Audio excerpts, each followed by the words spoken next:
자, 우리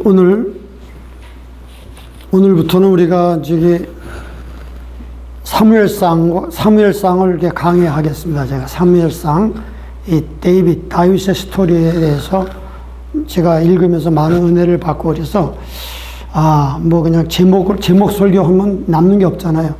그래서 사무엘상을 한 주에 한 2장 정도 쭉쭉 이렇게 우리가 읽어가면서 여러분들도 집에 가서 예습도 하고 복습도 하면서 사무엘상 속에 그 세 인물이 나옵니다. 사무엘상을 읽어보면 유명한 사무엘이 나오고요. 위대한 선지자 사무엘, 이스라엘 역사뿐만 아니라 세계사적으로도 유명한 위대한 인물인 사무엘 선지자가 나옵니다. 그 다음에 이스라엘이 이제 첫 번째 왕이 사울이죠. 사울 임금에 대해서 나오고, 근데 이 사울이 처음에는 하나님을 잘 순종하다가 갑자기 중간에 바뀌는 거예요. 변질되는 거예요. 그래서 하나님 앞에 버림받죠. 하나님을 불순종하는 거예요. 그래서 하나님이 사울을 패하시고 자기 마음에 드시는 다윗을 이스라엘의 2대 왕으로 세우는 것이죠. 그래서 다윗의 스토리가 사무엘상과 사무엘하를 전체를 다 기록되고 있는데요. 어떻게 했기 때문에 다윗이 하나님의 마음에 합한 자인가를 우리가 이렇게 그 스토리를 읽어가면서 배우면 너무나 은혜가 될 줄로 압니다. 이게 어떤 성경 말씀은 레위기 같은 거 참 읽기가 힘들잖아요. 맨날 제사 드리고 그러니까, 그리고 또 어떤 그 역대상 이런 거 보면 족보 얘기만 쫙 나오면 그것도 읽기가 힘든데, 이 사무엘상과 사무엘하는 스토리로 되어 있기 때문에 우리가 또 재미도 있어요. 그래서 여러분들 우리가 오늘 2장을 할 것인데, 우선 사무엘상을 찾아봅시다. 사무엘상 다 읽을지 못하고 그 중에서 중요한 부분, 구약성경 408페이지네요. 거기 1장 12절과 20절만 읽고 제가 여러분에게 이제 강의를 하겠습니다. 그 다음에 성만찬을 하겠습니다. 12절, 사무엘상 1장 12절부터 20절까지 교독하게 하겠습니다. 이제 앞으로는 여러분들이 집에서 미리미리 한 2장씩 읽어오시면 설교 들을 때 많이 이해가 잘 될 줄로 믿습니다. 자, 12절. 여기 그가라고 하는 것은요, 한나를 말하는 거예요. 한나. 사무엘의 어머니인 한나. 한나가 원통해가지고 아기를 못 낳았었거든요. 그래가지고 이제 다른 부인이 또 있었어요. 그 당시 문화에서는 이렇게 첩을 둘 수 있었나 봐요. 하나님이 용인하셨나 봐요. 그 첩이 자기를 막 무시하고 막 멸시하니까 얼마나 고통스럽겠어요. 그러니까 한나가 이제 12절, 그가 여호와 앞에 오래 기도하는 동안에 엘리는 그 당시에 제사장이었습니다. 엘리가 그의 입을 주목한 즉 13절,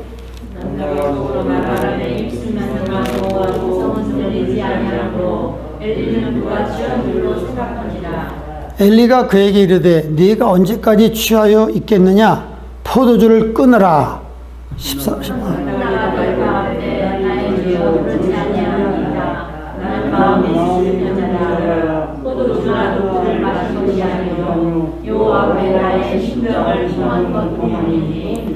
당신의 여종을 악한 여자로 여기지 마옵소서. 내가 지금까지 말한 것은 나의 원통함과 격동됨이 많음을 인함입니다.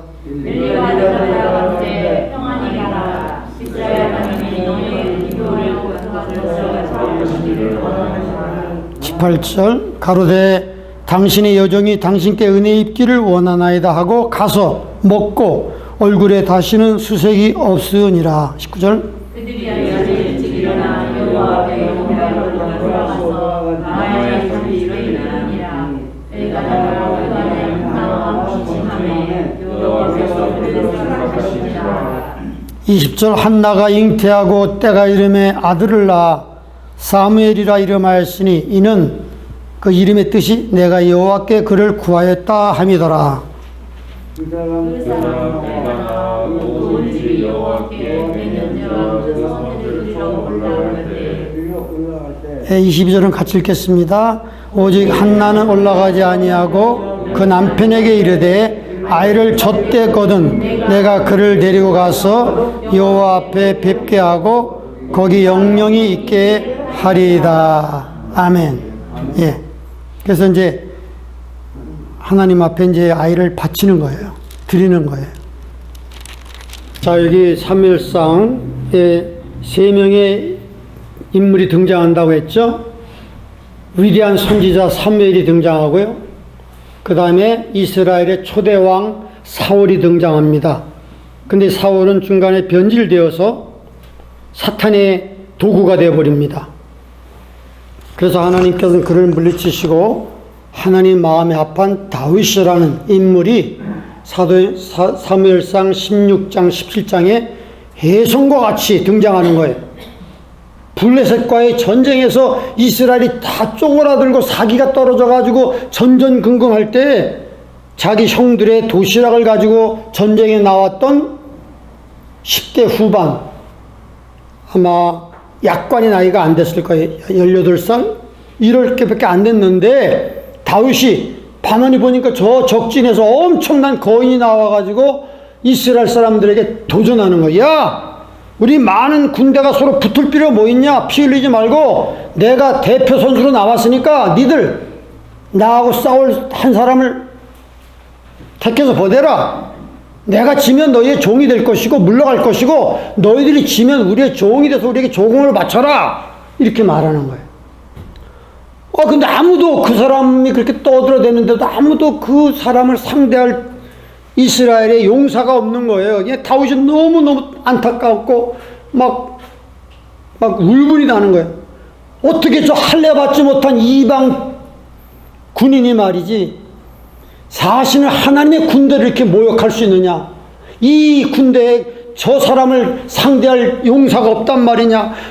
막 안타까워갖고 내가 나가겠습니다. 그러니까 사울 임금이 말이죠. 아, 네가 말이죠. 너 소년이고 저 골리앗은 나면서부터 용사다. 너는 게임이 안 돼. 또. 그렇지만 다윗이 그때 말은 사울 임금이시여 걱정하지 마십시오. 내가 비록 나이는 어리지만 내가 내 아버지 양을 들였을 때 그 양을 죽이고 겁탈하기 위해서 주변에 막 곰도 나타나고 사자도 나타났지만 내가 사자들 달려가서 갈기를 잡고 입을 벌려가지고 사자를 찢은 사람입니다. 나를 보내주십시오. 저 골리앗도 내가 그 사자 중에 하나같이 내가 처단하겠습니다. 이러는 거예요. 그래? 사자를 이겼다니까 사울 임금도 그래? 그럼 너 혼자 이렇게 갑옷도 없이 나가면 안 되니까 내 갑옷을 입고 나가라. 내 칼도 가져가. 그러는 거예요. 입어보니까 사울은요, 엄청난 그 거인이거든, 사울도. 사람들보다 머리 하나가 더 있다고 그랬거든요. 그러니까 다윗한테 너무나 이 옷이 너무 거추장스럽고 막 질질 끌리고 안 돼. 임금님, 저는 이거 너무 불편해서 못 입겠습니다. 저는 그저 목동 옷을 입고 제가 칼도 필요 없습니다. 제가 항상 양을 치면서 이 돌 던지는 연습을 많이 했는데 그 조약돌 5개와 그 다음 물매 그 넣는 그 지갑이면 됩니다. 그 물매를 가지고 나갔죠. 그래가지고 여러분 적군이 대장이 보니까 이 조그맣진 않겠지만 그 젊은 친구가 말이지 겁도 없이 나오니까 야 다른 사람 보내라 막 그렇지만 다윗이 말이 마주 막 달려가면서 너는 내게 창과 단창으로 나오지만 나는 네가 모욕하는 이스라엘의 하나님 여호와 이름으로 나간다 하면서 이 물맷돌을 돌려가지고 확 던지니까 말이죠. 거기 하나님의 성령님이 역사하셨겠죠. 그러니까 막 그 사람의 빈틈이 어디에요? 이마만 이 투구 바로 밑에 급소 거기에 막 탁 박힌 거예요, 돌이. 그러니까 아무리 장사라도 어떻게 해. 여기 이마박이 확 돌이 박혔으니까 그냥 나자빠진 거예요. 그러니까 다윗이 쫓아가서 그 사람의 엄청난 칼도 무지무지 커요. 배틀채 같이 되니까 칼을 뽑아가지고 목을 잘라버렸어요. 이야, 하나님이 승리 주셨다. 그러니까 이스라엘 사람이 사기가 나갖고 막 쳐들어가니까 다 도망가 버리고 말았어요. 그러니까 그때부터 이스라엘의 영웅의 구국의 영웅은 등장한 거예요. 그러니까 사울 임금이 너무나 처음에 좋아가지고 막 그냥 다윗에게 그 자기의 딸도 주고 사위가 된 거예요. 그런데 그래갖고 막 군대 장관으로 시켜가지고 다윗이 가는 곳마다 승리하고 막 그러니까 나중에는 이스라엘의 민심이 막 사울에서 다윗으로 가는 거예요. 여인들이 막 다윗이 막 승전하고 돌아올 때 나와서 막 그 승전한 군인들을 환영하면서 뭐라고 말하지?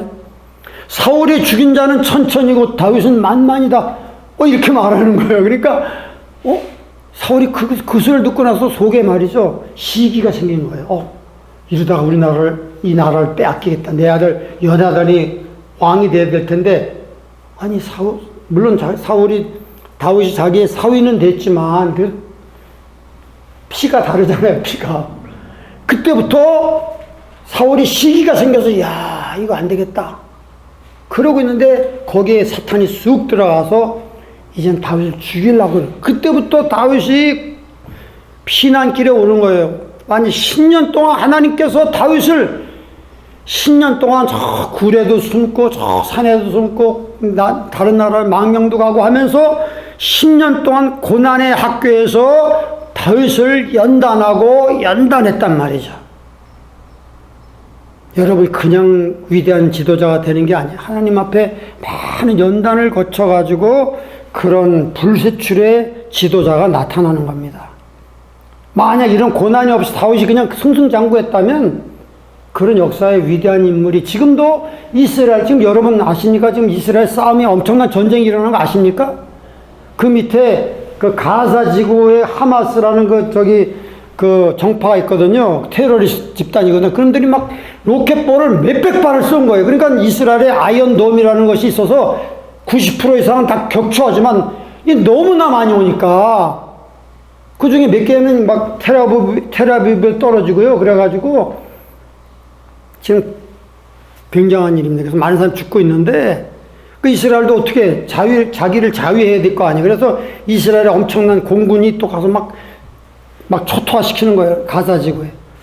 근데 내가 어저께 뉴스를 들어보니까 가자지구에 12층짜리 그 건물이 있는데요. 그 건물에 누가 들어있냐면 외국 통신사들이 들어있어요. AP랄지 무슨 알자지라 방송이랄지 이런 게 들어있는데 그놈들이 그러니까 이 12층에 또 누가 있냐면 이 하마스의 본부가 있는 거예요. 그러니까 거기에 이 하마스 애들이 머리를 써가지고 이게 외국 통신사도 있으니까 여기는 폭격 못할 거야 이렇게 해갖고 거기다가 통신사들에게 세를 주면서 거기에 또 이스라엘의 모든 군 사령부가 있는 거예요. 그러니까 그런 걸 방패한 마음으로서 이스라엘이 어떻게 못하겠다 이렇게 해갔죠. 그렇지만 이스라엘은 폭격했어요. 그래서 다 무너뜨려버렸다고. 12층짜리를. 그 난리가 난 거야. 이스라엘 이것들이 말이지 막 그냥 저런 통신사고 뭐고 막 무차별 민간인 죽인다고 막 난리가 치고 지금 세계적으로. 중요한 것은 이스라엘은 절대 그렇지 않아요. 이스라엘은 그 정보력이 뛰어나잖아. 정보력이 뛰어나가지고 거기가 바로 하마스의 그 본부가 있고 군 사령관이 거기 있는 걸 알기 때문에 이것을 없애기 위해서 1시간 전에 미리 비행기를 통해서 거기다 삐라를 다 뿌린 거야. 다 뿌려. 1시간 전에 여기 있는 모든 통신사 다 떠나라. 1시간 전에 여기 폭격할 거니까 빨리 떠나라고 다 1시간 전에 경고를 준 거예요. 경고를 주고 안 받아들이면 할 수 없는 거잖아. 경고를 미리 줬다고 1시간 동안 떠나라고. 떠난 사람도 있지만 안 떠난 사람도 있어서 죽은 사람도 있는 것 같아요. 이스라엘은요 철저하게 그 사람을 존경하는 군대예요. 그러니까 지금은 너무나 거짓말들이 막 이스라엘이 막 민간인 막 무차별 살상한다는 그런 거짓말이 막 돌고 있는 거예요. 잘못된 거예요. 이스라엘은 철저하게 그걸 구분하려고 애를 쓰고 있는 거예요. 그러나 이스라엘이 로켓배가 수백 발이 오는데 가만히 있으면 안 되잖아요. 자유권을 행사해야 되잖아요. 트럼프 대통령이 있으면 이런 일이 없었을 거예요. 근데 지금 이 바이든 대통령이 왔다 갔다 하거든. 그러니까 지금 이렇게 막 저 무장정파도 어떤 용기를 내고 저렇게 하는 거라고. 트럼프 대통령이 있으면 절대로 이스라엘 저렇게 가만 안 놔두죠. 저 테러리스트를 가만 안 놔두죠. 하여간 그러나 바이든도 뭐 그렇게 여기 미국에 있는 이스라엘 사람들이 많이 있기 때문에 그렇게 함부로 뭐 자기가 할 수는 없을 거예요. 그러니까 지금 이스라엘의 자유권을 인정한다 이렇게 얘기하고 막 그랬거든요. 근데 하여튼 옛날하고는 좀 다른데 제가 무슨 얘기하다 이런 말이 나왔죠. 그러니까 참 이스라엘이 지금 굉장히 어려움을 겪고 있는 거예요. 그래서 우리가 예루살렘의 평화를 위해서 기도해야 되는 거예요. 우리는 미국이 지금 이렇게 엄청난 세계 부강 최강국의 나라로서 경제적으로 군사적으로 이렇게 영광스러운 이 슈퍼파워를 누리고 있는 것은요, 미국의 민주주의가 잘나서 뭐 하버드 같은 좋은 대학들이 있어서, 여러분 그런 것도 이유가 되겠지만 제일 중요한 것은요, 이스라엘이 1948년 독립할 때부터 철저하게 이스라엘 편에 서 있었어요. 이 미국이. 그래서 이스라엘의 든든한 보호자가 됐단 말이에요. 그러니까 하나님께서 이렇게 엄청나게 미국을 축복해 주는 거예요. 영적으로 우리가 봐야 되는 겁니다. 그래서 하나님 말씀했잖아요. 아브라함에게 내가 너와 네 자손을 축복하는 자를 내가 축복하고 너를 저주하는 자를 내가 저주하리라. 이스라엘이 문제가 있어요. 지금도 하나님 예수님을 잘 안 믿는 사람들이 많아요. 그렇지만 그래도 하나님이 약속을 받은 선민이기 때문에 그분들을 위해서 기도해주고 도와주면 아브라함 복을 받는 거예요. 내가 너를 저주하는 자를 내가 저주하고 너를 축복하는 자를 내가 축복하리라. 그렇게 말씀했기 때문에 이 하나님께서 미국을 축복한 이유가 뭐냐? 1948년 이스라엘 독립한 데부터 계속해서 미국이 이스라엘의 오른편에서 그를 보호해줬단 말이죠. 그것을 우리가 영적인 것을 볼 수 있는 눈이 열려야 됩니다. 자, 그래서 사무엘상, 그러니까 여기 사무엘상에 보면 세 인물이 이렇게 등장하는데 오늘 1장과 2장에는요 어떻게 사무엘이 출생하는가를 나와 있거든요. 출생하는가. 여기 보면 여러분 엘가나라는 사람이 나와요. 1장 1절 보면 에브라임 산지에 에브라임 사람 엘가나라는 사람이 있으니, 그러면서 그 족보가 뭐 누구의 아들이요 누구의 손주고 이름은 몰라도 됩니다. 여러분들 현손이다. 근데 2절 말씀 읽어볼까요? 시작. 그에게 두 아내가 있으니 하나의 이름은 한나요 하나의 이름은 분인나라. 분인나는 자식이 있고 한나는 무자하더라. 여기서부터 문제가 생기는 거예요. 여러분 영어로 그 다처제를 폴리감이라고 그래요. 폴리감이. 한 남편에 여러 부인이 있는 걸 폴리감이라고 그러는데, 여러분 이 폴리감은 참 문제가 많아요. 사실 한 남자가 여러 명의 여자들을 다 만족시킬 수는 없는 거란 말이에요. 근데 그때 그 당시에 그 문화 관습과 문화 속에서 하나님은 용인했던 것 같아요. 이런 첩제도를. 그런데 하나님의 온전한 뜻이 언제 나타났죠? 예수님께서 이 땅에 오심으로써 예수님께서 분명히 말씀했어요. 한 남자와 한 여자가 하나님의 뜻이다. 하나님의 온전한 뜻이 예수님으로부터 계시되기 전까지는 그저 하나님 문화 속에서 아브라함도 첩이 있었고, 그죠? 그런 걸 인정했던 것 같아요. 예. 그런데 문제가 생긴 거예요. 그 본처인 한나는 자식이 없고, 그 둘째 부인인 분인나라는 사람은 자식이 있으니까, 그 당시에 여러분 여자가 아기를 못 낳는다. 이 굉장한 수치거든요. 그러니까 여자 구실을 못 하는 거예요. 그러니까 그 분인나라는 여자가 이 한나를 무시하고 말이죠. 그러니까 얼마나 원통하겠어요. 얼마나 고통스럽겠어요. 눈물로 하나님께 기도를 많이 했겠죠. 자, 그런데 이 엘가나라는 사람은 하나님을 경건하게 믿는 사람이기 때문에 매년마다 그 이스라엘의 축제, 이스라엘 절기가 되면 제사드리러 어디로 갔냐면 실로, 실로에 그 장막이 있었거든요. 법궤가 있었거든요. 거기에 올라가는 거예요. 제사 지내는 올라가는 거예요. 근데 그 당시에 제사장이 누구냐 하면 엘리라는 제사장이 있어요. 그 사람은 좋은 사람이었어요. 근데 그 아들 2명이 있는데 아주 악한 자식들이 있었던 거예요. 엘리의 2 아들이 누구냐면 3절 보니까 엘리의 2 아들 홈리와 비느하스가 여호와의 제사장으로 거기 있었더라. 근데 이 2 아들은 아주 악한 아들이었어요. 자, 4절 엘가나가 제사를 드리는 날에는 제물의 분깃을 그 아내 분인나와 그 모든 자녀에게 주고 한나에게는 갑절을 주니 이는 그를 사랑함이었더라.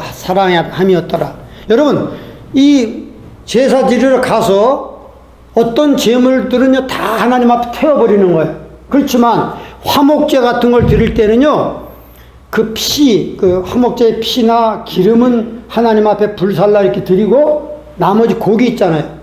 고기는 나누는 거예요. 제사장도 드리고 또 자기들도 거기 가서 이제 바베큐를 해 먹는 거예요. 그 고기를. 화목제는 그렇게 제사 드리는 사람이 제사장들에게도 드리기도 하고 자기들도 거기서 하나님 앞에서 먹는 거예요. 그 고기를 있을 때 그 엘가나가 자식들에게 또 자기 여자 부인에게 나눠주는데 한나에게는 곱절을 주는 거예요. 곱절을. 왜? 한나를 사랑하기 때문에 그랬던 거예요. 그렇지만 한나는 너무나 마음이 고통스러운 거예요. 이 분인나가 자기를 막 우쭐우쭐하면서 교만하게 자기를 무시하고 막 그러니까 얼마나 원통하겠어요. 그러니까 여기 보면 6절 읽어보세요. 그러나 여호와께서 그로 성택지 못하게 하신 6절 시작. 여호와께서 그로 성택지 못하게 하심으로 그 대적 분인나가 그를 심히 격동하여 번민케 하더라. 여러분, 고통스러운 경험을 했죠? 한나가? 근데 이 고통스러운 경험을 하니까 참 어떻게 막 괴로운 거예요. 안주인이지만 안주인 역할로 남편이 자기의 2 몫을 주지만 그거 갖고는 해결이 안 되는 거예요. 그러니까 남편이 뭐라고 말했어요? 남편이 뭐라고 말했냐면 8절, 남편도 참 좋은 사람 같아요. 8절 읽어봅시다. 시작. 그 남편 엘가나가 그에게 이르되 한나여 어찌하여 울며 어찌하여 먹지 아니하며 어찌하여 그대의 마음이 슬프뇨 내가 그대에게 10 아들보다 낫지 아니하냐. 나 당신의 애기 못 낳아도 괜찮아. 얼마나 착한 얼마나 선한 사람이에요. 내가 당신에게 10 아들보다 낫지 않느냐. 먹어. 그러면서 참 위로해 주는데 위로가 안 되는 거예요. 응? 이 안주인만의 고통이 있잖아요. 네. 여러분, 우리에게 당하는 이 고통 때문에, 이 한나가 이런 고통 때문에 하나님께 기도하게 매달리기 시작한 거예요. 모든 게 잘 나가고 모든 게 술술 풀어졌으면 이렇게 절박하게 기도 안 했을 거예요. 그러나 한나는 너무나 안타까운 거예요. 하나님이 그 태를 막으셨으니까 하나님 하면서 그냥 먹지도 않고 그냥 그 실로에서 기도하는 거예요. 자, 10절 읽어봅시다. 한나가 마음이 괴로워서 여호와께 기도하고 통곡하는 거예요. 통곡했어요. 여러분, 우리에게 당하는 고통은요, 이 고통을 통해서 내가 하나님 앞에 마음을 다해서 통곡하며 나아가는 기도에 간절함이 있다고 하면 오히려 그것도 좋을 수가 있는 거죠. 한나가 인간적으로 볼 때는 불행했지만 이 고통 속에서 탈출구가 없잖아요. 아무리 남편이 위로해도 마음이 안 닿잖아요. 그러니까 어떻게 돼? 하나님 나를 도와주세요. 내가 너무 억울합니다. 너무 분합니다. 하면서 그 하나님 앞에 통곡하며 울면서 마음이 괴로워서 여호와께 기도한 거예요. 네? 그런데 여러분, 우리가 여기 성경에는 잘 안 나타나 있지만 한나가 한 번만 기도한 게 아니었어요. 여러 해 동안 기도했을 거예요. 하나님 나에게 아들을 주세요. 내 억울함을 좀 벗겨주세요. 나도 정말 이 가정에서 정말 아기를 잘 키우고 이 분인나의 이런 조롱을 받지 않게 해주세요. 얼마나 많이 기도했겠어요. 그렇지만 기도를 몇 년 해도 응답이 없는 거예요. 그러니까 왜 하나님께서는 이렇게 기도를 연기하셨을까? 여러분 생각해 보셨어요? 어떤 때 우리가 기도를 하면 금방 들을 때 좀 대부분은 시간이 필요하다고. 시간이 왜 그랬을까요? 바로 11절 한나의 마음이 이렇게 바뀔 때까지 하나님께서 기다리신 거예요. 자, 11절 읽어봅시다. 하나님이 때를 기다리신 거예요. 11절 시작. 서원하여 가로되 만군의 여호와여 만일 주의 여종의 고통을 들어보사 나를 생각하시고 주의 여종을 잊지 아니하사 아들을 주시면 내가 그를 평생에 그를 여호와께 드리고 삭도를 그 머리에 대지 아니하겠나이다. 여러분, 그러니까 처음에 한나가 기도할 때는 하나님 내가 억울해요. 나에게 아들을 줘서 내가 잘 기르고 내가 이렇게 고통받지 않게 여자의 구실을 하게 도와주세요. 이렇게 기도했겠죠. 그죠? 근데도 계속 응답이 없는 거예요. 그러니까 한나의 마음이 하나님 앞에 서운하는 거예요. 하나님, 정말 내가 너무 안타깝지만 하나님 나에게 아들을 주시면 이 아들을 내가 애지중지하면서 내 집에서만 키우는 게 아니라 하나님께 바치겠나이다. 여기 보니까 머리에다 삭도를 내지 않겠다는 건 뭐냐면 나시린이에요. 나시린은 평생 포도주를 맞지 않고 머리를 깎지 않는 거잖아요. 삼손이 나시린이었잖아요. 그러니까 내가 이 아이를 하나님 앞에 드리겠나이다. 이렇게 말하는 거예요. 하나님이 이럴 때까지 기다리시는 거예요. 한나의 마음이 이렇게 깨지고 낮아질 때까지 기다리는 거예요. 그래야만 위대한 사무엘이 탄생할 거 아닙니까? 집에서 애지중지하면서 뭐 애기가 타면 어떻게 위대한 사무엘이 탄생할 수 있겠어요? 그러니까 하나님께서는 기도를 응답하지 않고 기다리는 이유는 더 크고 더 멋있는 플랜을 하나님이 갖고 있었던 거예요. 그렇기 때문에 한나가 그렇게 낮아지고 안타까워지고 하니까 나중에 하나님 앞에 이 아이를 드리겠나이다 결심할 때까지 기다렸단 말이죠. 예. 하나님 앞에 우리가 소원기도라는 게 있잖아요. 소원기도를 하면 확실히 기도가 빨라요. 응답이 빨라요. 우리가 보통 어떤 기도를 하다가도 하나님 앞에 좋은 뜻을 가지고 하나님 나에게 이 기도를 들어주시면 내가 이렇게 하겠나이다 하고 소원기도를 하잖아요. 그러면 기도의 응답이 빠른다고요. 근데 중요한 것은 그 소원을 반드시 갚아야 돼요. 하나님 앞에 약속한 것이기 때문에. 자, 그런데 그렇게 그랬잖아요. 근데 12절 말씀 보면은 그 안타까운 마음을 가지고 계속해서 이제 기도하는데 너무너무 막 진지하게 기도하다 보니까 말이 안 나오고 입술만 움직이는 거야, 입술만. 그죠? 12절. 그가 여호와 앞에 오래 기도하는 동안에 엘리가 그 당시 제사장이었거든요. 그의 입을 주목한 즉 입술만 통하고 음성은 안 나오는 거예요. 그러니까 이 엘리가 좋은 사람이었어요. 그렇지만은 영적인 분별력이 없어. 제사장이 말이지. 이 엘리가 취한 줄로 착각한 거예요. 그 화목제를 드리고 나서 먹고 마시면서 취한 줄 알고, 야, 네가 언제까지 이렇게 취해서 있겠느냐? 포도주를 끊으라 하면서 이렇게 오해한 거예요, 엘리가. 여러분, 주의 종들이 분별력이 없어서 영적인 그 상태를 잘 판단 못한다면 참 문제겠죠. 이 엘리 제사장이 그랬어요. 사람은 좋지만 나중에 읽어보면 나오겠지만 그 두 아들이 엄청난 악한 일을 했는데도 그냥 그 아들들을 징계하지 않았단 말이에요. 그게 문제예요.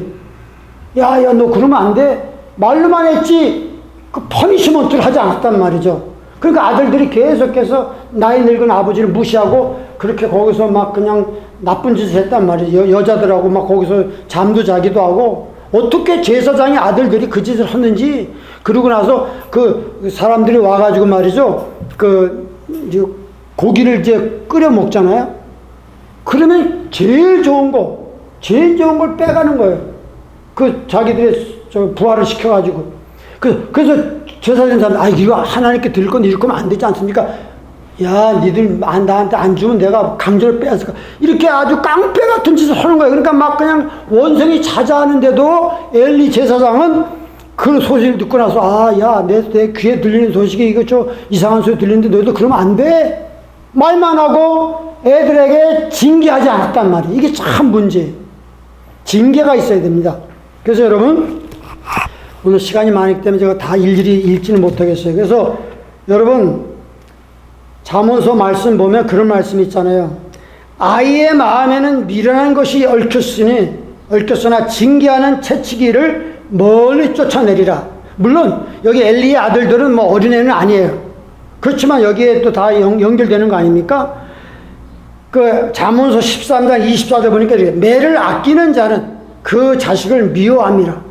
자식을 사랑하는 자는 근실이 징계하느니라. 여러분, 이 엘리가 이렇게 여기서 아버지로서 정말 방임했단 말이에요. 자녀들을 방임했어요. 그렇기 때문에 이렇게 사람들 앞에 죄를 지는 게 아니라 하나님 앞에 죄를 져서 두 아들이 나중에는 동시에 죽어버리거든요. 하나님께 벌을 받아. 이게 무서운 거예요. 하나님 앞에 죄를 지면은 부모도 책임이 있는 거예요. 하고 싶은 대로 놔두면 안 되잖아요. 말로만 하면 안 되잖아요. 거기에 상당한 회초리를 들고 그 아들들의 직책을 벗겨버렸어야 돼. 파면시켰어야 돼. 그냥 그렇게 나쁜 짓을 하는데도 불구하고 계속 그냥 말로만 하니까 이 아들들이 고치지 않다가 나중에는 하나님의 심판을 받게 됐잖아요. 자, 그래서 우리가 하나님 앞에 이런 고통이 오히려는 이 고통을 통해서 내가 하나님 앞에 간절한 마음으로 안타까운 마음으로 나가서 기도하는 계기가 된다고 하면 그러면 그것이 오히려 전화 위복이 될 수가 있는 것이죠. 예. 그러니까 여기 엘리는 사람은 좋았지만 나이가 멀고 이 한나가 기도하는 것을 취한 줄로 잘못 영적인 판단력도 없었다는 것을 알 수가 있는 것이죠. 그러니까 한나가 뭐라고 말합니까? 15절 다시 한번 읽어봅시다. 15절 시작. 한나가 대답하여 가로되 나의 주여 그렇지 아니하나이다. 나는 마음이 슬픈 여자라 포도주나 독주를 마신 것이 아니요 여호와 앞에 나의 심정을 통한 것뿐이니. 예. 나를 악한 여자로 보지 마소서, 술 취한 자로 보지 마소서. 예. 이렇게 말하니까 엘리가 아 그러냐. 그러면서 엘리가 17절 보니까 그 한나를 축복해 주는 거예요. 17절 읽어봅시다. 시작. 엘리가 대답하여 가로되 평안히 가라. 이스라엘 하나님이 너의 기도하여 구한 것을 허락하시 원하노라. 아멘. 여러분, 비록 엘리가 부족한 퀄리피케이션은 약한 제사장이었지만 하나님께서는 부족한 제사장을 통해서도 한나에게 축복을 내려줬단 말이죠.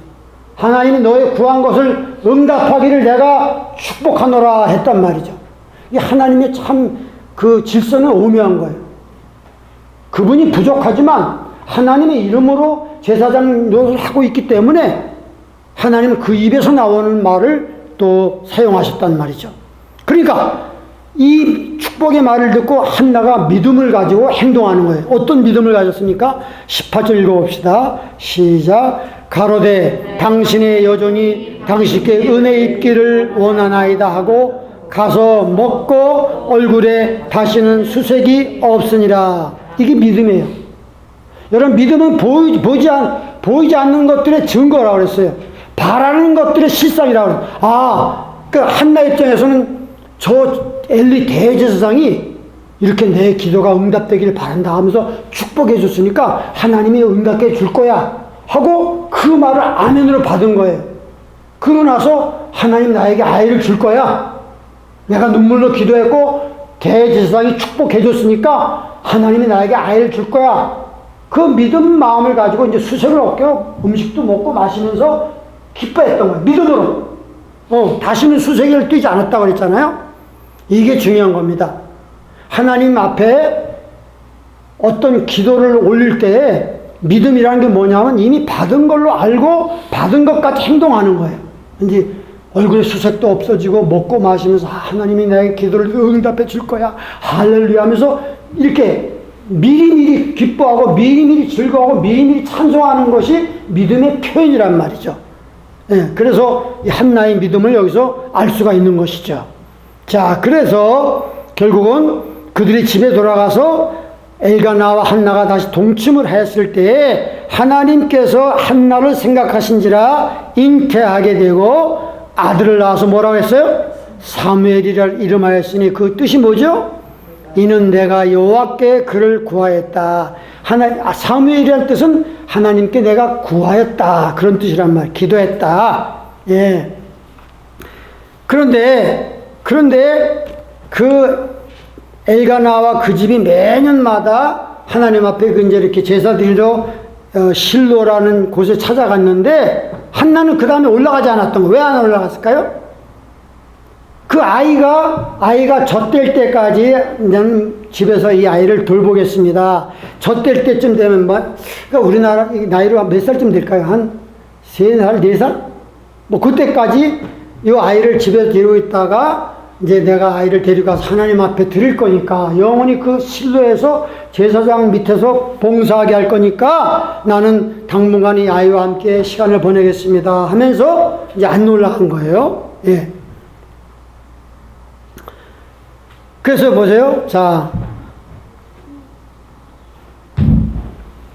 그 나중에 이제 여기 이제 한나가 그 사무엘이 젖을 뗐을 때에 여러 가지 그 수소 셋과 가루 한 에바와 포도주 한 가죽부대를 가져가서 그 아이와 함께 가져가서 엘리 제사장에게 26절 한나가 말하는 거예요. 한번 읽어볼까요? 26절 시작. 한나가 가로되 나의 주여 당신의 사심으로 맹세하나이다. 나는 여기서 나의 주 당신 곁에 서서 여호와께 기도하던 여자라. 몇 년 지났잖아요. 몇 년 지났어요? 이 아이를 위하여 내가 기도하였더니 여호와께서 나의 구하여 기도한 바를 허락하신지라. 28절. 그러므로 나도 그를 여호와께 드리되 그의 평생을 여호와께 드리나이다 하고 그 아이는 거기서 여호와께 경배하니라. 아멘. 네. 그러니까 이 한나는요 소원을 갚은 거예요. 하나님께 약속한 거 눈에 넣어도 아깝지 않을 이 아들 주셨는데 하나님께 약속한 것이기 때문에 하나님 앞에 도로 드린 거예요. 평생을 이 실로라고 하는 이 장막에서 하나님을 봉사하면서 제사장 대제사장님을 복양할 것입니다 하고 아이를 거기 두고 집으로 돌아갔단 말이에요. 얼마나 눈물이 났겠어요. 한나가. 여러분 하나님 앞에 소원한 것은 시편 15편에 해로울지라도 너는 이행하라. 어떤 사람은 말이죠 막 안타까워 기도할 때 하나님 나에게 이 기도를 들어주시면 내가 이렇게 하겠나이다 하고 나중에 모든 게 잘 풀릴 때는 잊어버리는 거예요. 언제 그랬냐는 듯이 이거 안 되거든요. 한나는 정말로 귀하고 아름답고 아주 귀한 아들이지만 하나님 앞에 과감하게 바치기로 약속을 이행한 거예요. 얼마나 멋있는지 몰라요. 그러면서 이제 2장에 가서 보면요. 2장에 가서 보면 한나가 너무너무 감사해가지고요. 하나님 앞에 찬양하는 내용이 나와 있는데 2장 1절부터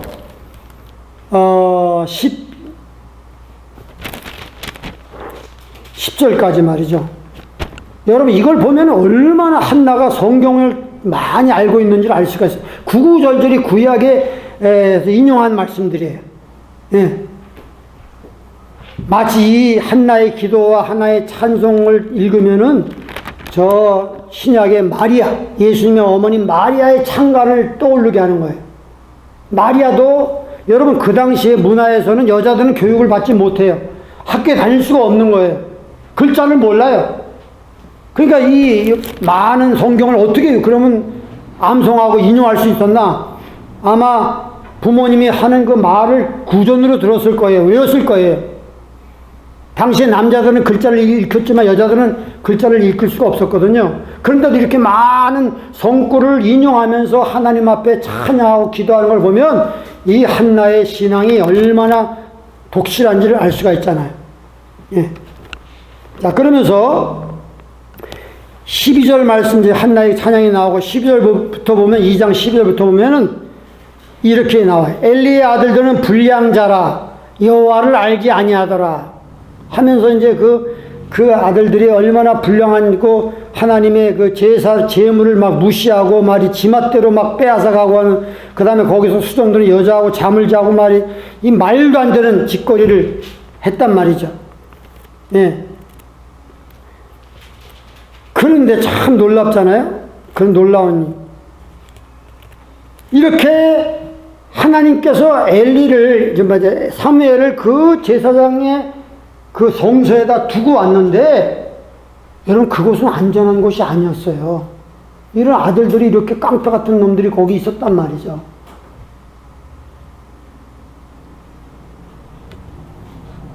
여러분, 뭐 제가 이 말씀드려 죄송하지만 우리 저 백장로님하고 제가 얘기를 하는 가운데, 옛날에 한국에서 백장로님 계실 때 그 교회 목사가 굉장히 좌경화된 목사님이라고 하는 얘기를 들었어요. 여러분, 한국에도 그런 분 많아요. 하나님 말씀을 순수하게 가르친 게 아니라 자기의 그 좌경화된 그런 메시지를 전하는 사람들이 많다고요. 목회하는 것인지 뭔지 알 수가 없어요. 자기의 어떤 그 신념을 막 전하는 그런 교회를 가면 참 불행한 거죠. 우리가 참 말씀을 우리가 제대로 말씀을 선포하는 교회를 기도하면서 잘 정해야 되는데, 여러분이 사무엘이 어린아이고 조그만 아이가 거기가 있는 동안에, 아니 그 주변 분위기가 안 좋았단 말이에요. 그러니까 얼마나 그 한나가 기도를 많이 했겠어요. 자기 아들을 맡기고 나서. 그 엘리 대제사장이라고 있는 사람은 뭐 명분이 대제사장이지, 그 자녀들 제대로 징계하지도 못하고 말이죠. 그냥 다 애들한테 시키고 말이죠. 응? 애들 징계하지도 못하고 말이죠. 잘못한 걸 면직시키고 제사장도 못하게 해야 되는데 그렇게 하지도 못하고, 그 어린아이가 거기서 어떻게 굉장히 안타까운 마음으로 한나는 기도했을 거예요. 그러나 하나님께서 18절 봅시다. 18절. 사무엘이 어렸을 때에 세마포 에봇을 입고 여호와 앞에 섬겼더라. 그러니까 섬겼더라. 어린아이가 왔다 갔다 하는 거예요. 그 분위기가 안 좋은 그 장소에서 말이죠. 근데 하나님께서 특별히 소년 사무엘을 보호했었겠죠.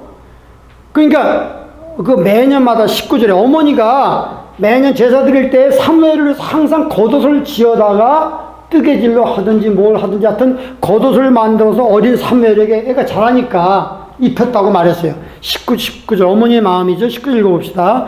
그 어미가 매년제를 드리러 그 남편과 함께 올라갈 때 작은 겉옷을 지어다가 그에게 주었더니, 얼마나 그 사랑하는 마음으로 기도한 마음 옷을 만들어 가지고 사무엘에게 뭐 매년마다 자갈 거 아니야 사무엘이.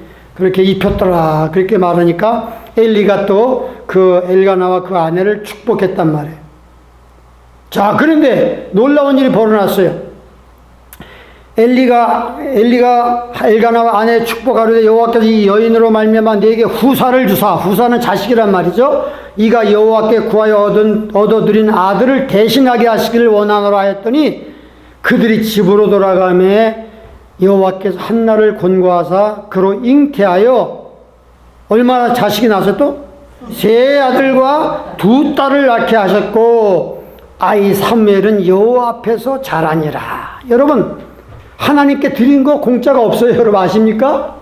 자기 그 귀한 아들, 오랫동안 아기를 못 낳다가 잉태해서 얻은 그 아들을 하나님 앞에 온전히 주의 종으로 드렸더니 하나님께서 5명의 자녀를 축복해 주신 거예요. 5명을. 놀랍잖아요? 하나님께 여러분 죄송합니다. 공짜는 없어요. 어떻게 보면 하나님을 사랑하는 마음으로 하나님의 일을 위해서 내가 희생하는 마음으로 바치면 하나님께서 그걸 보시는 거예요. 그러고 나서 하나님이 또 축복해 주시는 거예요. 여러분 제가 한국에 있을 때 나사렛 교회를 다녔는데 거기에 여러분 그 나사렛 교회가 이제 교회가 조그만데 그걸 나중에 사람들이 많이 오니까 새로운 교회를 크게 증축하게 됐어요. 그러니까 막 사람들이 막 교회를 사랑하는 마음으로 거기 뭐 아침 저녁으로 모여 집회했으니까 아침 저녁. 그러니까 말씀을 막 가르치고 하니까 우리는 공책 갖고 다니면서 그냥 칠판에 목사님 쓰시는 거 다 그래서 나는 그때 배운 그 지식이요 신학교에서 배우고 더 많이 배웠어요. 그러니까 그렇게 막 말씀을 가르치는 목사님 김시철 목사님이라고 지금 은퇴하셨을 거예요. 근데 그렇게 하는데 거기서 막 교회를 새로 이제 져야 되겠다 해갖고 하니까 막 사람들이 막 헌금을 많이 하고 그랬는데 그때 제가 기억하는 한 분 있어요. 안 집사님이라고 분이 계신데 지금 권사님 되는데 그분이 지금 샌프란시스코 살고 계세요. 그분은요, 뭐 하나님 앞에 좀 이렇게 바치고 싶고 아름다운 성전을 좀 봉헌하고 싶은데 돈이 없는 거야. 어떻게 했냐면 나중에는요, 자기가 살고 있는 전세를 빼가지고 조금 줄여가지고 그 차액을 갖다 하나님 앞에 드린 거예요. 그거 좀 쉽지 않은 거잖아요. 하나님 성전을 짓는데 나도 조금 뭔가 하고 싶은데 내가 돈도 없고 하는데 하나님 이렇게라도 하겠습니다 하고 나서 자기들이 조금 불편하게 장소를 옮기고 그 차액을 하나님께 드린 거예요. 하나님 그걸 보신 거예요. 하나님 보신 거예요. 바로 이 한나처럼. 나중에 얼마큼 그 가족이 축복받는지 몰라요. 나중에 애들이 이제 샌프란시스코 다 와서 그 자녀들이 간판 이제 간판 찍었는데 얼마나 잘 되는지 몰라. 세탁 쏘는데 얼마나 잘 되는지 몰라. 나중에 자녀들이 다 잘 돼가지고 엄마를 막 봉양하고. 근데 나중에 내가 삼각산에 내가 기도하러 그때 금식하면서 기도하러 갔더니 기도하러 간 게 아니라 내가 그때 등산하러 그 삼각산 그거 막 거기 기도한 데가 있거든요. 갔는데 어떤 분이 물을 들어온 거야. 그래서 내가 가만히 보니까 어디서 본 것 같아. 그래서 혹시 저 안권사님 아니에요? 그때 맞대. 난 샌프란시스코 이민 가지 않았습니까? 갔는데 내가 너무 하나님 앞에 은혜를 많이 받고 애들이 너무 조성이 지극해갖고 내가 감사하기 위해서 이 삼각산이 기도에 와서 여기서 내 감사 기도를 한다는 거야. 너무너무 축복을 많이 받아가지고 애들이 또 너무너무 조성이 지극하고 그러니까 여러분 그것이 그냥 된 게 아니에요. 하나님은 다 보시는 거예요. 우리가 눈물로 씨를 뿌리는 자는 기쁨으로 단을 거둔다고 했듯이 한나가 눈물로 자식을 그렇게 드렸는데 하나님께서 나중에 5 자녀를 줬어요. 3 아들과 2 딸을 줬잖아요. 얼마나 하나님께서 기뻐하셨겠습니까? 그렇게 하나님을 위해서 영적인 일을 위해서 우리가 좀 희생하면서 뭔가 보람 있는 일을 하면 하나님께서는 그냥 공수로 우리를 벌려드리지 않단 말이죠. 예. 그래서 여러분 잠언서 3장 9절 보면 이런 말씀이 있어요. 하나님이 축복의 약속, 너의 소산물, 첫 번 익은 소산물로 하나님을 공경하라. 그 당시 농경사회였기 때문에 하나님께서 너희가 처음 익은 열매로 소산물로 하나님을 공경하면 하나님께서 너희의 창고가 가득 차고 너희 포도줄이 끊어지지 아니하리라. 이렇게 놀라운 약속을 했어요. 근데 여러분 내가 아는 어떤 집사님은요, 여기 서원교회라고 애남에 있는데, 거기도 말씀대로 이렇게 하는데요. 그래서 그 청년이 말이죠. 딸이 그 집사님 딸이 이제 대학을 졸업하고 취직을 했어요. 취직을 했는데 첫 번째 월급을 탔을 거 아니야. 월급을 탔는데 이 말씀 잠언서 3장 5절 너희 처음 익은 소산물로 하나님을 공경하라. 이 말씀을 얘가 그대로 믿어가지고 월급을 몽땅 하나님께 바친 거야. 몽땅. 얼마나 힘들어요. 그거 실조하기도 쉽지 않은데 어떻게 보면 너 뭐 먹고 살라고 한 달 동안 다 바친 거야. 근데 여러분 그 마음을 하나님 보시는 거야. 마음을 보시는 거야. 마음. 참 그래서 너무나 믿음이 아름답고 그래서 하나님께서 그 자녀를 너무 엄청나게 축복해 준 걸 알 수 있는데요. 여러분 이미 그 마음 그렇게 하나님 앞에 뭐 이것저것 쓸 것 따지면 어떻게 하나님께 드리겠어요. 먼저 하나님께 드리는 거야. 먼저 믿음은 드리는 거야. 언제 우리 믿음이 표현됩니까? 믿음은 정말 물질적에서 죄송하지만 물질을 어떻게 쓰는 걸 보면 믿음을 알 수 있는 거야 사실. 그렇잖아요. 믿음은 어떻게 표현합니까? 물질이라면 내가 없어도 믿음으로 드리면 하나님은 액수를 보는 게 아니라 그 퍼센티지를 보잖아요. 포션을 본단 말이죠. 그렇게 하나님 심은 그 딸을 갖다 하나님 그냥 내비두시겠어요? 얼마나 하나님이 기쁘게 여기셨냐고. 여러분 그래서 이 사무엘을 그렇게 드렸을 때 하나님께서 이 놀라운 축복으로 그 5 자녀를 또 주셨다 이렇게 말하는 것이죠. 자, 그런데 아이 사무엘이 그 위험한 상황 속에서도 하나님이 보호하셔가지고 어떻게 자랐냐. 26절 읽어봅시다. 26절 아이의 자라는 모습이 나와 있는데 시작.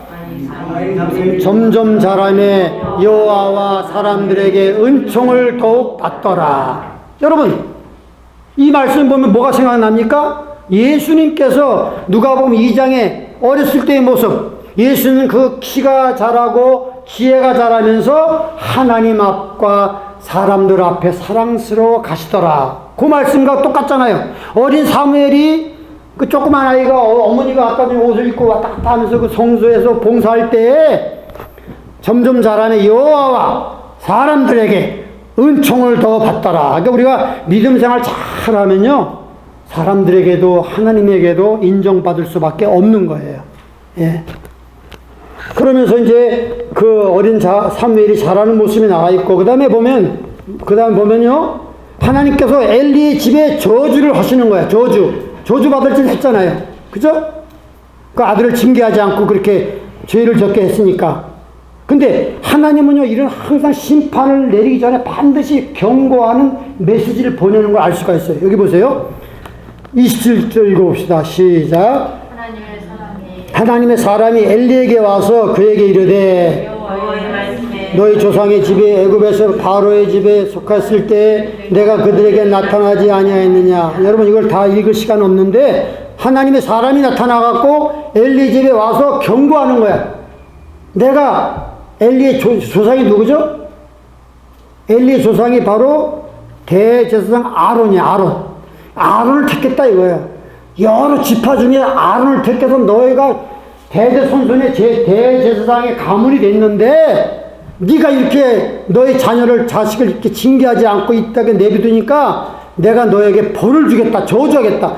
그래 여기 읽어보면 엄청난 막 너희 집안에 앞으로 노인들이 없어질 것이고 너희 두 아들은 한날에 죽을 것이고 뭐 굉장히 끔찍한 저주가 많이 나오거든요. 참 불행한 거죠. 불행한 거예요. 왜 그랬을까요? 여기 29절 읽어봅시다. 그 이유를 하나님 사람이 선포하는 거예요. 29절 읽어봅시다. 시작. 너희는 어찌하여 내가 나의 처소에서 명한 나의 재물과 예물을 밟으며 네 아들들을 나보다 더 중히 여겨 내 백성 이스라엘이 드리는 가장 좋은 것으로 스스로 살찌게 하느냐. 이 제사 드리는 걸 간섭해갖고 이게 못된 짓을 하니까 이거 하나님 가만히 있겠습니까? 네가 네 아들들을 나보다 더 중히 여기느냐? 네가 대제사장 맞아? 하나님 그렇게 책망하시는 거예요. 그러면서 여기 여러분 밑줄 그으세요. 이거 중요한 말씀이 나옵니다. 30절 중간 부분에서 보면 이렇게 나와요. 나 여호와가 말하느니 결단코 그렇게 아니하리라. 그 다음에 밑줄 그으세요. 나를 존중히 여기는 자를 내가 존중히 여기고 나를 멸시하는 자를 내가 경멸히 여기리라. 하나님이 말씀을 하신 거예요. 이거 밑줄 그으셨어요? 다시 한번 따라합시다. 나를 존중히 여기는 자를 내가 존중히 여기고 나를 멸시하는 자를 내가 경멸히 여기리라. 이건 영원한 하나님 말씀입니다. 우리가 작은 예물을 드릴 때나 또 예배 시간을 지키는 것이나 봉사하는 것이나 남을 사랑하고 구제하는 것이나 정성스럽게 하나님을 섬기면 하나님이 나를 존중히 여기시는 거예요. 근데 내가 하나님 앞에 뭐 예배 시간도 대충 생각하고 말하면 뭐 그렇게 여기면 하나님은 나를 경멸히 여긴다고 말씀했어요. 심은 대로 거두는 거라니까요. 철저하게 옛날에 청교도의 정신이 뭐냐면 하나님을 가장 나 삶의 중심에 모시는 거예요. 이게 청교도의 정신이에요. 이게 네덜란드 장로교 정청, 그 다음에 미국의 청교도 정신. 이 하나님을 가장 좋은 자리에 모시면 하나님이 또 우리의 삶을 축복해 주시는 거예요. 내가 나를 존중히 여긴 자를 내가 존중히 여기고 나를 멸시하는 자를 내가 경멸히 여기리라. 이 말은 영원한 진리입니다. 여러분 꼭 그 신경 써갖고 이 말씀을 외우시길 바랍니다. 그러면서 하나님께서 뭐라고 말씀하시냐면 어떤 선지자를 통해서 35절 읽어봅시다. 35절 시작. 내가 나를 위하여 충실한 제사장을 일으키리니 그 사람은 내 마음과 내 뜻대로 행할 것이라. 내가 그를 위하여 견고한 집을 세우리니 그가 나의 기름 부은 자 앞에서 영원히 행하리라. 예. 이렇게 해서 하나님께서 이제 엘리 시대를 종식시키고 사무엘 시대를 열기 위해서 내가 나의 충실한 제사장을 일으킨다. 그러니까 사무엘은요, 제사장 중에서 마지막 제사장이면서 첫 번째 선지자예요. 첫 번째 선지자면서 마지막 제사장으로서 사무엘을 통해서 이스라엘의 왕을 세우게 되는 겁니다. 사무엘이 엄청나게 중요한 역할을 하는 거예요. 예. 하나님께서 사무엘을 충실한 제사장을 일으켰다고 말씀했거든요. 여러분이 이 말씀을 집에 가서 한번 쭉 읽어보시고 다음 주에는 3장과 4장을 또 스터디하기로 하겠습니다. 기도합시다. 하나님, 오늘 주의 말씀을 통해서 어떻게 사무엘이 이렇게 탄생하게 되었는가. 하나님, 고통 속에서, 눈물 속에서 그 엄마의 기도를 통해서 사무엘이 탄생했는데, 하나님, 그 시간이 길고 길어서 하나님이 내 기도를 잊어버리셨나 할 정도 오래됐지만, 결국에는 하나님께서 한나의 마음을 바뀌게 하셔서 한나가 하나님께 선하게끔 그런 자리로 이끌으셔서 하나님께서는 그렇게 오랫동안 기다리게 하셨습니다. 하나님, 우리 성도님들이 또 어려운 일을 당할 때 하나님께 기도할 때 즉시 기도가 응답되지 않는다고 불평할 때가 있습니다. 그러나 하나님은 더 좋은 계획, 더 나은 어떤 계획을 가지고 준비하신다고 믿고 우리가 하나님 앞에 기도를 열심히 드릴 수 있도록 믿음을 더하여 주시기를 바랍니다. 그래서 그 슬픔이 변하여 기쁨이 되고 통곡이 변하여 춤이 되는 하나님의 전화위복의 역사를 경험할 수 있도록 도와주시옵소서. 예수님 이름 받들어 기도합니다. 아멘. 아멘.